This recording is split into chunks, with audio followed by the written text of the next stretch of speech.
할렐루야. 하나님께 영광 돌립니다. 이제 오늘은 10절로 갑니다. 기도합니다. 하나님 감사합니다. 로마서의 말씀들이 열려지게 하시고 우리의 영적인 상태가 잘 진단되어져서 죄의 노예가 아닌 의의 자녀, 상속자의 삶으로 나가는 은혜가 있게 하옵소서. 우리가 예수님을 믿음으로 하나님의 자녀가 되고 이제는 성화와 영화의 단계로 성장하는 은혜가 있기 원합니다. 구원과 삶에 대한 확신이 로마서를 통해서 분명해지게 하옵소서. 예수님의 이름으로 사모하며 기도합니다. 아멘. 할렐루야. 이방인이든지 유대인이든지 누구든지 다 죄 아래 있다, 죄의 노예가 되었다라는 겁니다. 이처럼 이들이 죄의 노예가 된 이유와 그 삶은 의인이 없다, 믿지 않는다. 하나님은 우리 가운데 의로운 길을 여시고 구원의 길을 여시고 하나님의 뜻을 계시하신 분입니다. 아브라함처럼 믿을 때 온전치 않지만 의롭다 여겨진다라는 거죠. 믿음이 없을 때 우리는 의의 길을 걷지 못하고 죄의 노예가 된다라는 겁니다. 자, 11절 말씀 보세요. 깨닫는 자도 없고 하나님을 찾는 자도 없다. 죄의 노예가 될 수밖에 없는 이유를 말합니다. 이 말은 같이 이해돼야 됩니다. 왜냐하면 자신이 죄인됨과 죄의 무서움을 깨닫는 자는 하나님을 반드시 찾게 되어 있습니다. 아브라함은 가나안 땅에 기근이 왔을 때 애굽으로 내려가죠. 거기서 애굽 왕 바로의 책망을 듣고 다시 가나안으로 올라옵니다. 창세기 12장 17절 20절 말씀을 보면 깨달은 겁니다. 그러나 롯은 아브라함 그늘에서 하나님의 약속과 그 축복을 누리면서도 요단들에 거하죠. 요단을 사모합니다. 결국 가족과 자신을 망하게 합니다. 깨닫지 못하죠. 베드로서 2장 5절로 8절입니다. 야곱은 하나님의 장자권을 사모했던 자입니다. 그러나 에서는 이것을 업신여기며 죄를 가볍게 여깁니다. 창세기 25장 34절 26장 34절. 요셉의 형통이 어디 있습니까? 죄를 두려워하는 삶이 있습니다. 창세기 39장 5절로 9절이죠. 39장 9절. 코람되어 하나님 앞에서 내가 득지할 수 없다라는 겁니다. 이런 밧세바 사건 이후에 나단 선지자의 책망을 들은 다윗은 어떻습니까? 하나님을 찾습니다. 통회하고 자복하죠. 그러나 여러분, 사울왕은 어떻습니까? 회개치 않습니다. 결국 사울왕은 버림을 당합니다. 깨달음이 없으면 무지하고 하나님을 찾지 않습니다. 그러므로 여러분, 자신의 죄인됨을 아는 자들은 하나님을 찾아야 됩니다. 하나님께 길이 있다라는 겁니다. 자, 12절 말씀 보세요. 다 치우쳐 함께 무익하게 되고 선을 행하는 자 없나니 하나도 없다라고 말합니다. 옛말에 바늘도둑이 못해도 소독된다 이런 말이 있죠. 죄를 짓는 습관의 무서움을 말하는 겁니다. 이게 치우쳐라는 뜻은 밖으로 기대다라는 뜻입니다. 하나님이 아닌 죄를 기대는 삶의 습관이 된 것을 말하는 거예요. 이러한 죄인들은 죄를 낙으로 삼는 그런 상태까지 마음이 굳어져 있는 화에 맞은 상태가 된다. 호세아 7장 3절이죠.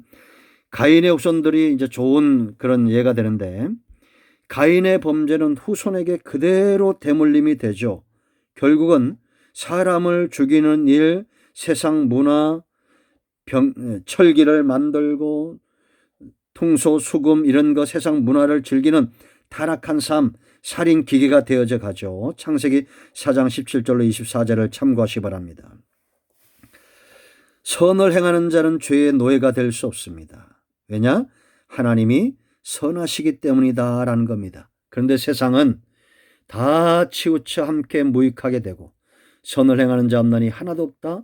무익한 것, 유익하지 못한 것 이런 일에 치우쳐 함께 망하는 길을 가는 것이 바로 죄의 노예가 된 상태다라는 겁니다. 여러분 우리가 오대양 사건들 이러한 것들 보세요. 지금도 이 우상 숭배자들 이단들 보세요. 분명히 잘못된 것입니다. 우리가 여러분 성경만 제대로 알아도 사는 길과 죽는 길이 보입니다. 저는 모태신앙이죠. 11살 때부터 설교를 했습니다. 제가 알고 있는 성경의 지식들이 많고 지금까지 수많은 성경교사들을 만났고 그런 훈련들의 과정들을 많이 겪었습니다. 그렇다고 해서 제가 성령 충만하냐? 아닙니다. 그런데 내가 하나님께 받은 은혜로만 봐도 사는 길과 죽는 길이 보입니다.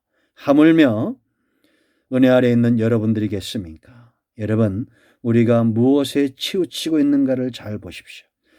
유익한 것에 우리는 치우쳐야 됩니다. 선을 쫓아 행하고 하나님을 쫓아 행해야 됩니다. 세상은 지금 문화적으로 타락해 갑니다. 창세기 4장에 있는 대로 가인의 후손들과 똑같습니다. 살인병기를 만들고 사람을 죽이고 오늘 이 사람을 치고 내일 또 저 사람을 치고 다투고 분노하고 술에 취하고 향락에 취하고 그러면서 그것이 자신들의 온전한 삶이고 만족이라고 착각을 합니다. 그 길에는 만족이 없습니다. 전부 잘못된 길로 치우쳐 가고 있는 것입니다. 이것이 바로 우리를 죄의 노예 삼는 상태를 말하는 것입니다. 의인의 길을 가지 못하고 죄는 깨닫지 못하게 하고 하나님을 찾지 못하게 하고 다 치우쳐 무익하게 되고 선을 행하는 자 없나니 하나도 없고 알지 못하게 하는 이것이 바로 노예의 삶의 영역이다 이렇게 보시면 됩니다. 여러분, 우리가 무엇에 길들여지느냐가 이만큼 중요한 겁니다. 우리가 예수님을 믿는 것은 쉽게 말하면 목자 되신 예수님에게 내가 소유된 그런 양, 소유된 백성이 되는 겁니다. 양은 주인을 닮게 되어 있습니다. 제가 늘 강조하고 자주 얘기하죠. 시골에서도 여러분 보세요. 어떤 농부의 밭에 풍년이 들고 어떤 목자의 양의 우리의 양이 건강한가. 잘 만난 목자, 잘 만난 양입니다. 하나님은 의로우신 분입니다. 그러므로 우리가 하나님을 쫓아가서 의의 길로 걸어가는 거요. 그 하나님을 닮아가게 되어 있습니다. 하나님의 말씀은 우리를 깨우칩니다. 깨닫게 합니다. 우리가 고집스럽게 가인의 길과 에서의 길로 가면 안 됩니다. 성경은 두 라인이 있다고 그랬죠. 에서의 길이 있습니다. 가인의 길이 있습니다. 그런가 하면 아벨의 길이 있고 셋의 길이 있습니다. 노아의 길이 있어요. 아브라함의 길이 있어요. 세상으로 볼 때는 에서가 더 성공한 것 같고 이스마엘이 더 성공한 것 같습니다. 그러나 하나님 앞에 성공한 자는 구덩이에 빠진 요셉이고 노예로 팔린 요셉이고 죄인의 자리로 낮아지는 요셉입니다. 우리가 그럴 수 있습니다. 그러나 하나님을 찾는 자가 돼야 됩니다. 다 치우쳐 무익한 길을 걸으면 안 됩니다. 유익한 길을 바로 선한 것입니다. 악은 시편 34편을 보세요, 여러분. 하나님은 온유한 자, 하나님을 쫓는 자, 선한 길을 걷는 자, 그런 자들에게 장차 이 땅을 유업으로 주실 겁니다. 악인은 잠시 잠깐 후에 다 없어질 겁니다. 우리가 죄의 노예가 돼서 사망의 삭슬 누리는 자들이 아니라 의의 길, 선한 길, 하나님을 깨닫고 선을 쫓아가는 그런 삶의 은혜를 누릴 수 있어야 됩니다. 이것은 맛복이라고 그랬죠.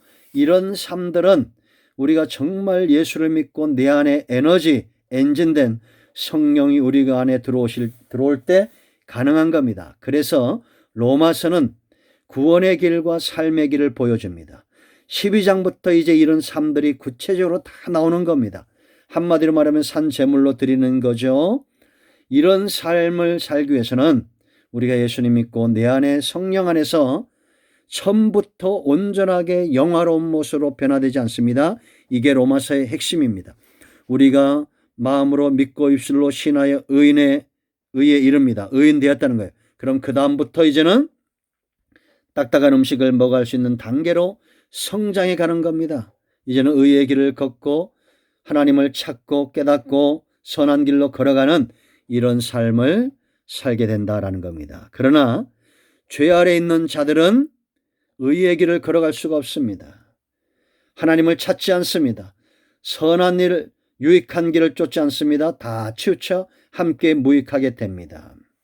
그러므로 여러분, 마지막 때 징조들은 3000년 전이나 지금이나 다를 바가 없습니다. 노아의 때나 모세의 때나 마지막 때는 전부 치우쳐 악을 행하는 자들이 많이 드러날 겁니다. 그러므로 예수님은 노아의 때와 같은 날들이 우리 가운데 임할 거라고 말합니다. 하나님의 자녀들과 세상이 섞이는 시대가 올 것이고, 하나님을 찾는 자들이, 믿음 있는 자들, 누가복음 18장 1절로 8절인대로 믿음 있는 자를 찾아보기 힘든 시대가 올 겁니다.